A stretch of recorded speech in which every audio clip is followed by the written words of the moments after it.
classy new cut or a gorgeous updo, there are many ways to take your hair to the next level as the new year begins. Local salon owner and stylist Kelly Hopkins is here along with 3 models today to show us some fresh looks you can try.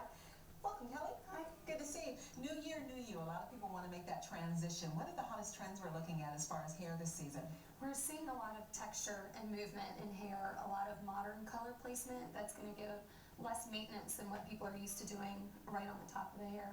And it's just a lot about textures. That's a good thing because a lot of people just don't have the time anymore to really do the hair every morning. So simple is in this year. Simple is in, lots of movement and a lot with curls, lots of curls. And we'll get to the curls in just a second. We want to take a look at some befores and some afters. We want to first take a look at Christine's before. Explain what we've got here. Well, Christine was overdue for a haircut, so we definitely wanted to trim her up, but we also added some color highlighting underneath the hair. So you'll see she's getting a lot of dimension around her face, but when that grows out, she won't have any regrowth from it. Now, was it a big decision for her to cut her hair like that? That was a few inches off of there. She was ready for it. She was ready for it. And it gives it a lot more swing, too. Yes, we cut her with a razor, so that does give a lot more movement and flow in the haircut. And the hair has some color highlights to it, but it's very subtle. Very subtle. Now, this is natural, and when you're going to do hair like this, her hair's a little bit shorter. What's the maintenance for her on this very straight hairstyle? She'll come in for regular trims on that, but the color really doesn't need to be touched up at maybe every 6 months or so because it is all underneath. We're not going to have roots growing out. No roots. That's great. So you love the hair? I love it. She loves it. All right, absolutely. Our next look is Sarah.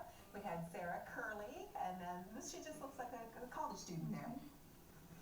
With Sarah, as you can see, she's got a lot of frizz in her natural texture, and we're lucky that we have 2 curly stylists in our salon who are specifically trained in curly haircuts. And they also have a 5-step process for styling the hair, which takes all the frizz out. So what we've got is very defined curls on her hair. Now, how do you do that with product?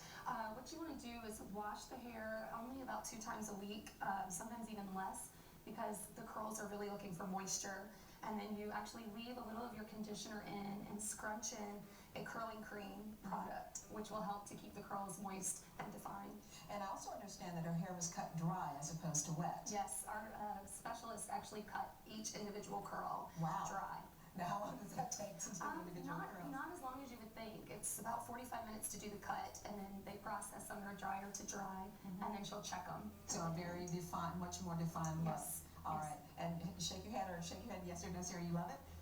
She loves it. Okay. And then our next before look is Elise. If you want to take a look at this, and this is her their hair down. I know you worked her with an updo. Updos are very popular through the holiday season. Yes. We do a lot of updos for proms, and at the salon we do a lot of weddings. And with that, we're also seeing that the hair is more textured, and it has a lot more movement to it, and braids are huge right now. And if Elise will kind of do a turnaround, you'll see on the other side that she's got a braid. And another thing that's really popular is the vintage hair pieces. A lot of sparkle is really big right now. And I noticed too that the makeup that the girls are wearing kind of is a little retro, yes. Like 60s inspired. Is that in now? Yes, we're seeing a lot of reflection on the 60s and the winged eyeliner.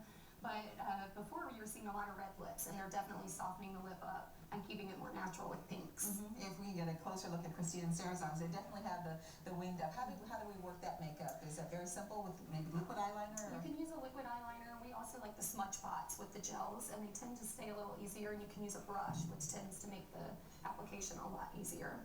And they're all dressed up in their black and looking all good. All right, for people at home, if they're trying to change their hairstyle or want to try something new, what do you suggest to people who say, I want a new look, and then they come into the stylist?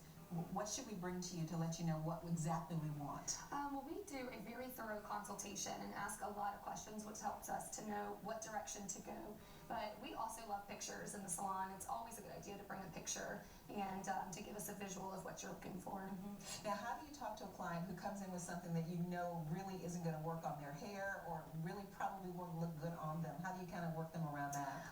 You can start by just asking questions and ask them what they like to do when it comes to styling their hair, how much work they like to put into it. Usually you can get them to answer their questions without having to tell them. They usually know.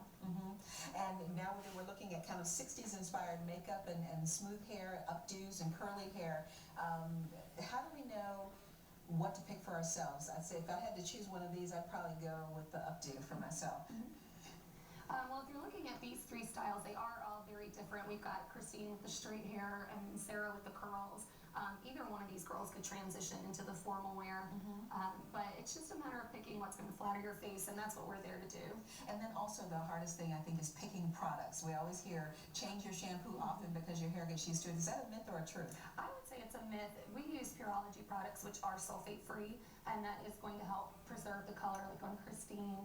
And the sulfates are harsh detergents, and so when you don't have the detergents in your shampoo, you're not stripping the hair and drying the hair out. Because the key is to keep our hair as healthy as we can. And moisturize. And moisturize. Yes. All right. Well, Kelly, thank you so much. Kelly Hopkins, some beautiful looks for the brand new year. And ladies, you look all look wonderful. Thank you so much. And now over to Bill and Jessica. All right, they do look great. Let's have a tune, fellas. Come on.